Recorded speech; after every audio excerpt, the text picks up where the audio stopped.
UPI পেমেন্টের নামে প্রতারণার শিকার হুগলির উত্তরপাড়ায়। প্রতারণার শিকার শেখ আব্দুল আজিম নামে উত্তরপাড়ার এক স্বর্ণ ব্যবসায়ী। উত্তরপাড়া কলেজ মোড় জিটি রোডের ধারে তার একটি গহনার দোকান আছে। শুক্রবার সন্ধ্যায় এক যুবক তার দোকানে আসে, সোনার চেন দেখতে চায়। একটি সোনার চেন পছন্দও করে সে, কিন্তু এরপর ওই যুবক ব্যবসায়ীকে বলে সে ইউপিআই পেমেন্ট করবে। ব্যবসায়ীকে কিউআর কোড দিতে বলে। সেই মতো ব্যবসায়ী নিজের ইউপিআই আইডি দেন। সঙ্গে সঙ্গে ব্যবসায়ীর মোবাইলে ৬৬,৫০০ টাকার একটি মেসেজ ঢোকে, কিন্তু সেই মেসেজ কোনো ব্যাংকের নাম্বার থেকে নয়, সাধারণ একটি নম্বর থেকে আসে সেই মেসেজটি। ব্যাংক থেকে টাকা ক্রেডিট হওয়ার কোনো মেসেজ না আসার ফলে ওই ব্যবসায়ী বুঝতে পারছিলেন তার অ্যাকাউন্টে টাকা ঢুকছে কিনা।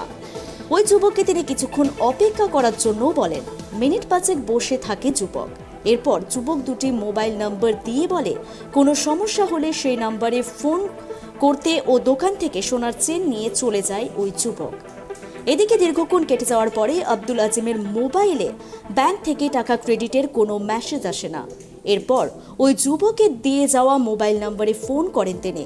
তাতে একটি নম্বরে এক মহিলা ফোন ধরেন। তিনি জানান কোনো গহনা তিনি কেনেননি। এরপরেই মাথায় বাজ পড়ে তার। বুঝতে পারেন তিনি প্রতারণার শিকার হয়েছেন। এই ঘটনার পরে উত্তরপাড়া থানায় অভিযোগ জানান প্রতারিত ব্যবসায়ী। পুলিশ সিসি ক্যামেরার ফুটেজ দেখে ঘটনা তদন্ত শুরু করেছে।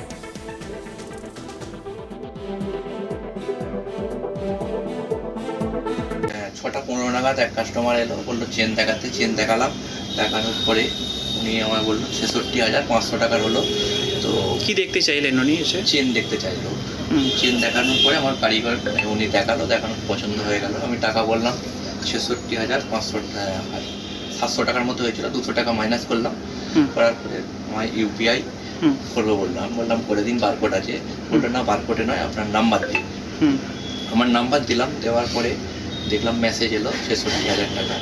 ঠিক আছে, আমি বললাম নিয়ে যান। কোথা থেকে মেসেজ এলো? মেসেজ এলো মেসেজ বক্স থেকে এলো, কাস্টমারের নাম্বার থেকে? কাস্টমারের নাম্বার থেকে মেসেজ এলো। ব্যাংকের থেকে এলো? ব্যাংকের থেকে না, কিন্তু আমি তার জন্য বললাম যে ৫-১০ মিনিট বসে যান, এখন আমার অ্যাকাউন্টে আসে। তো বলার পরে দুটো নাম্বার দিল, দুটো নাম্বারে ফোন করছি, দেখছি ফ্রড। এক মহিলা তোলার বলছে আমার কোনো ছেলে নাই। এর আগেও তো আপনার দোকানে প্রতারণা হয়েছে? আগে হয়েছিল। আগে উনি আমাকে নকলি সোনা বলে দিয়েছিল, যেটা 50% হওয়া দরকার, সেটা দেখলাম আমি 30% এসেছি। বারবার এটাই বলবো যে এরকম দ্বারা ওদেরকে শাস্তি দিন, যাতে না এরকম অন্য কোনো দোকানদারকে বা এরকম